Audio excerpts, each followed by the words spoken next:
ሰላም ጤና ይስጥልን ውድ ተመልካቾቻችን አድማጮቻችን ይህ ማዕደ ዜና ነው ከሰዓቱ ዝግጅት ጋር እኔ ደረጀ ሀብተወልድ ነኝ አብይ አህመድን በወፍ በረር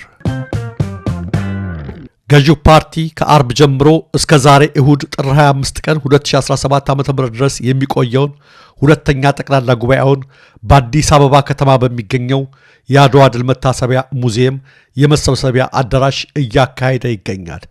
ብልጽግና ፓርቲ ከትናንት በስቲያ ሁለተኛ ጠቅላላ ጉባኤውን በአዲስ አበባ ሲያስጀምር የፓርቲው ፕሬዝዳንት የሆኑት ጠቅላይ ሚኒስትር አብይ አህመድ አሊ አያሌ አነጋጋሪ ነገሮችን ሲናገሩ ተደምጠዋል። ከነዚህ መካከል በጉባኤው የተጋበዙ የተቃዋሚ ፓርቲ ተወካዮችን ሸንቆጥ ያደረጉበት ንግግር አንዱ ነው። የሀገራችን ተቃዋሚ ፓርቲዎች ሐሳብ የላቸውም እንጂ አማራጭ ሐሳብ ቢኖራቸው ብልጽግና ለመማር ዝግጁ ነው በማለት የጀመሩት አብይ ሐሳብ የለሽ ፓርቲዎች ለአጭር ጊዜ ድል የረጅም ጊዜ መከራ ያመጡብናል ብለዋል። በርካታ ዓመታት የገጠሙንን ችግሮች ስለምናቅ የኢትዮጵያ ተፎካካሪ ፓርቲዎች አማራጭ ሀገር በቀል ሐሳብ ቢያቀርቡ ብልጽግና ለመማር ዝግጁ መሆኑን ከወዲሁ ለመግለጽ እወዳለሁ። ምክንያቱም ሐሳብ የለሽ ፓርቲዎች ለአጭር ጊዜ ድል የረጅም ጊዜ መከራን ያመጡብናል። አብይን ሲሉ የስብሰባው ካሜራማን ዙሙን ወደነ ፕሮፌሰር ብርሃኑ ነጋ አነጣጠረ። ከጎናቸው የአብኑ ተወካይ ረዳት ፕሮፌሰር በለጠ ሞላና የኦነጉ ተወካይ ኦቦ ቀጀላ መርዳሳ ይታያሉ። አብይ በአደባባይ የናንተ ቅርብ ወራጅ የሆነ ሐሳብ ለሀገር የሚያተርፈው ነገር መከራ ነው በማለት የነቀፏቸው እነኝህን ሰዎች ነው። ከአሁን በፊትም በኦርቶዶክስ ተዋሕዶ ቤተክርስቲያን ውዝግብ ወቅት ካቢኔያቸውን ሰብስበው እዚህ ውስጥ ተገቡና ወዮላችሁ እያሉ እንደ ሕፃን ልጅ ሲቆጧቸው ተመልክተናል። ህሊናህን በጥቅም አሳልፈ ከሰጠ በኋላ የጫንሁን መሸከም እንጂ ክብር ምናምን የሚሉት ነገር አይሰራም። የሚኒስትርነት ስልጣን ተቆርጦ ሲሰጥህ እንዲህ ያለውን ጭነት ለመሸከም ተስማምተሃል። ወንድም ሶሎሞን እንዳለው ለምን ብሎ መጠየቅና መጮህ እንዳትችል መቀመጫህን ቅቤ ተቀብተሃል። ስለዚህ ከቀልቡ የወጣ እቀልቡ እስኪመለስ ቢጭኑት አህያ ቢለግሙት ፈረስ ነውና ሐሳበ ቢሶች የአገር መከራዎች ስትባለም እያጨበጨብክ መቀጠሉ ግድ ሆኗል። ይህኔ ነው የቴዲን ሙዚቃ መስማት አንገት ከሚሰበር ባይበላስ ቢቀር አንገት ከሚሰበር ባይበላስ ቢቀር። ጠቅላይ ሚኒስትሩ በዚህ አላቆሙም። በኢትዮጵያ ያሉ ግጭቶችን ጠንሳሾቹ ትናንትና ፖለቲካ ሲያንቦራጭቆ የነበሩ ሰዎች ናቸው ብለዋል። አብይ በዚህ ንግግራቸው ፖለቲካን በቅጡ አልተለማመዱም ያሏቸውን አባቶች ወርፈዋቸዋል። አባቶቻችን ሀገረኛ ሐሳብ አላፈለቁም። በተዋሱት ሐሳብ ሲጨቃጨቁ ሲጋደሉ የኖሩ ስለሆነ አሁንም ያንን ማስቀጠል ይፈልጋሉ አሉ። ቀደምት ፖለቲከኞች ማለትም ከታሪካዊው የኢትዮጵያ ተማሪዎች ትግልና ሐሳብ ውጭ የወጣችሁ ሁሉ ትጨፈለቃላችሁ ማለታቸው ነው። አብይ ትጨፈለቃላችሁ። ብዙ ፈተና ገጥመውት ነበር። ያ ግን ነበር ነው። አሁን ፈተናዎችን ጨፍልቆ ለማለፍ የሚያስችል ብቃት ብልጽግና ፈጥሯል። ይችን የመጨፍለቅ ነገር ካሁን በፊትም ለመምህራን ማብራሪያ ሲሰጡ ማንሳታቸውን እናስታውሳለን። የኢትዮጵያ መንግስት የዲሞክራሲ ልምምድ ስለሌለው ነካ ስታደርጉት ቶሎ አዋጅ አውጥቶ መጨፍለቅ ይችላል በማለት ይኸውላችሁ፣ አንድ ነገር መገንዘብ አለባችሁ መምህራን። የኢትዮጵያ መንግስት ዲክታተር ለመሆን ጫፍ ላይ ያለ መንግስት ነው። ጫፍ ላይ ልምምድ የለውም ዲሞክራሲ ላይ።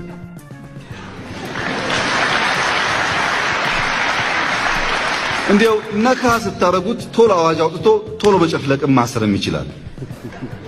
ይሄን ታውቁታላችሁ። አብይ ተሳክቶላቸው በስልጣናቸው ቢቀጥሉ በኢትዮጵያ የፖለቲካ ሜዳ ምን አይነት አደገኛ ነገር ሊፈጠር እንደሚችል መገመቱ ቀላል ነው። ከሳምንታት በፊት ፍቅር ሲዝምን አስሮት የነበረው ብልጽግና ሁለተኛ ጉባኤውን በጀመረበት በመጀመሪያው ቀን በጦቢያ ጃዝ ፕሮግራም ኢትዮጵያዊነትን ስታደምቅ የቆየችው ገጣሚ ምስራቅ ተረፈ ትናንት በጉባኤው ሁለተኛ ቀን ደግሞ ማህበራዊ ያሲው ሰመረባሪያው መታሰሪያቸውን ስንሰማ እና አብይ ያቆሙት ስርዓት ማናችንም ሰልቅጦ ከመብላት የማይመለስ መሆኑን ትረዳል። ከአንደበታቸው በሚወጣ መርዝና የብልግና ቃል በሃይማኖቶች በባህሎችና በብሔሮች ላይ ዘለፋ እየሰነዘሩ አየሩን የበከሉ ዋርጌዎች በነፃነት በሚፋለሉበት ሀገር ለኢትዮጵያዊ ሴት መከበርና ለሀገራዊ ባህልና ወግ መጠበቅ የሚተጉ ወጣቶች ከያሉበት እየታደኑ ለግረሙቅ መዳረጋቸው የዘመኑ ገዢዎች ከኢትዮጵያዊነት ጋር ያላቸውን ጠብ ቁልጭ አድርጎ የሚያሳይ ነው። በጲላጦስ ችሎት ሚዛኑ ተዛብቶ እውነት ተሰቀለች፣ በርባን ነፃ ወጥቶ። ሌላው ጠቅላይ ሚኒስትሩ የተናገሩት ንግግር ብታምኑም ባታምኑም ባለፉት 6 ዓመታት ቶርቸር አልፈጸምንም የሚለው ነው። ላለፉት 6 ዓመታት ብታምኑም ባታምኑም አንድ ሰው ኢትዮጵያ ውስጥ ቶርች አይደረግም። በዚህ እኛ እንኮራለን። መቼም ነይ ከዛፉ ላይ ውረጂ አልበለሽም ያላት እንጂ አልበላሽ ምን አመጣው እንዳለችው ጦጣ ብታምኑም ባታምኑም የሚለውን መንደርደሪያ ምን አመጣው ብለን አንጠይቃቸው። ባለፉት 6 ዓመታት በኢትዮጵያ የሆነውን እኛም እርሳቸውም ጠንቅቀው ያውቁታልና የሆነ ሆኖ ስለ ክርስቲያን ታደለ በቦክስ መደብደብ፣ ስለ ዮሐንስ ቦያለው በቴስታ መመታት፣ ስለ ታረቀኝ ድጋፌ በዱላ መቀጥቀጥ ወይም ስለ ጋሽ ታዲዮስ ታንቱ ካቲተር መነቀል እየዘረዘርን ጠቅላይ ሚኒስትሩ ልንሞግታቸው አልፈልግም። በሚሊዮን የሚቆጠሩ ዜጎች እንደ ቅጠል በረገፉበት፣ የትግራይና የአማራ ተራራዎች በደም በታጠቡበት፣ የእናቶችና የሕፃናት እንባ እንደ ጎርፍ በፈሰሰበት፣ እልፎች ቤታቸው በላያቸው ላይ ፈርሶ ሜዳ ላይ በተበተኑበት ሁኔታ እስረኞች ላይ ቶርቸር ተፈጽሟል አልተፈጸመም ብሎ መከራከር ቅንጦት ብቻ ሳይሆን በኢትዮጵያና በሕዝቧ ላይ የደረሰውን ተዘርዝሮ የማያልቅ ማሳነስ ስለሚሆን ተራ ሙግት ውስጥ አልገባም። ጊዜው ሲደርስ የተዘራ ሁሉ መታጨዱ ስለማይቀር ሁላችንንም የዚያ ሰው ይበላል። ሌላው የጠቅላይ ሚኒስትሩ ንግግር መሳሪያ ለነሱ አካላት ጥሪ ያቀረቡበት ነው። በኢትዮጵያ ሕዝብ ፊት የማቀርብላችሁ ጥሪ ጠመንጃችሁን አውርዳችሁ ወደ ሰላም ኑ ሲሉ ተደምጠዋል። በድርድር በውይይትና በሰላም ለሚደረግ መፍትሄ ከአሁን በፊትም ግማሽ መንገድ ድረስ ሄደናል፣ አሁንም አቋማችን ያ ነው ብለዋል። በዚህ ጉባኤ ብልጽግና ለመላው የኢትዮጵያ ሕዝብ ማስተላለፍ የሚፈልገው መልእክት ግጭት በቃን፣ እንሰልጥን፣ እንነጋገር፣ በ60ዎቹ የታጠቃችሁትን ክላሽ አውርዱ፣ ይብቃንና በሰላማዊ መንገድ በዲሞክራሲያዊ መንገድ ኢትዮጵያን ለማበልጸግ በጋራ እንስራ። በእኛ በኩል በሰላም በድርድር በውይይትና በሐሳብ ለሚደረግ የፖለቲካ ትግል ብልጽግና ግማሽ መንገድ የመሄድ ልምምድ ባለፈው አሳይቷል። አሁንም አጠናክሮ ይቀጥላል። ሰላም፣ ልማት። በመሰረቱ ሰላም ተግባርን እንጂ ዲስኩርን አትፈልግም። የድሮን ጥቃት እንዲፈጸም ትዕዛዝ አስተላልፎ በመገናኛ ብዙሃን በሚተላለፍ ፕሮግራም ላይ የሰላም ጥሪ በማቅረብ ሰላም አይመጣም። ዳር ድንበር መጠበቅ ያለበትን ሰራዊት የገዛ ሕዝብ ላይ አሰማርቶ ሕዝብ እያስጨፈጨፉ ለሰላም እጃችንን ዘርግተናል ማለት ግብዝነት ነው።